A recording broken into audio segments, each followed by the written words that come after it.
Hi friends, నేను మీ story teller. ఈరోజు ఒక కొత్త కథతో మీ ముందుకు వచ్చాను. కథ ఏంటంటే రాజు తెలివైన మంత్రి. ఇంకా ఆలస్యం ఎందుకు, కథ ఏంటో చూసేద్దాం. అనగనగా రత్నపురం అనే రాజ్యం ఉండేది. ఆ రాజ్యాన్ని వీరేంద్రుడు అనే రాజు పరిపాలించేవాడు. ఆ రాజు చాలా మంచివాడు. కానీ ఒక లోపం ఉండేది. ఎవరైనా ఏదైనా చెప్తే వెంటనే నమ్మేసేవాడు. రాజుకు సోమశేఖరుడు అనే ఒక తెలివైన మంత్రి ఉండేవాడు.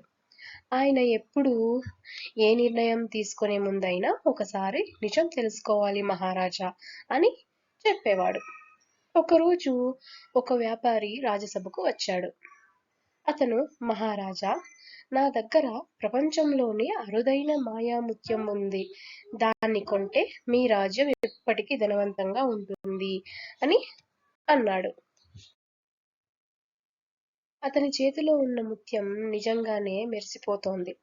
రాజు వెంటనే దాన్ని కొనాలని నిర్ణయించుకున్నాడు.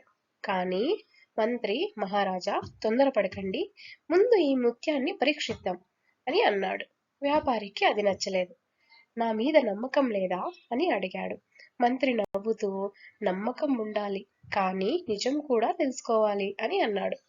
మరుసటి రోజు రాజసభలో పరీక్ష ఏర్పాటు చేశాడు.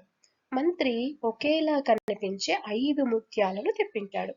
వాటిలో ఒకటి వ్యాపారిది, మిగతావి సాధారణ ముత్యాలు. నువ్వు తెచ్చింది నిజంగా మాయాముత్యమే అయితే దాన్ని నువ్వే గుర్తించు అని మంత్రి అన్నాడు. వ్యాపారి ఒక్కసారిగా గందరగోళానికి గురయ్యాడు. చాలాసేపు చూసినా తన ముత్యం ఏదో గుర్తించలేకపోయాడు. అప్పుడు మంత్రి నవ్వి, నిజమైన విలువున్న వస్తువుకు అబద్ధపు కథలు అవసరం ఉండవు అని అన్నాడు. వ్యాపారి తల వంచి తన తప్పును ఒప్పుకున్నాడు. నేను ఎక్కువ డబ్బు సంపాదించాలనే ఆశతో అబద్ధం చెప్పాను, నన్ను క్షమించండి అని అన్నాడు. రాజు కోప్పడకుండా ఇలా అన్నాడు. తప్పు తెలుసుకొని ఒప్పుకోవడం కూడా ఒక మంచి గుణం. కానీ మళ్ళీ ఎవరిని మోసం చేయకు అని అన్నాడు.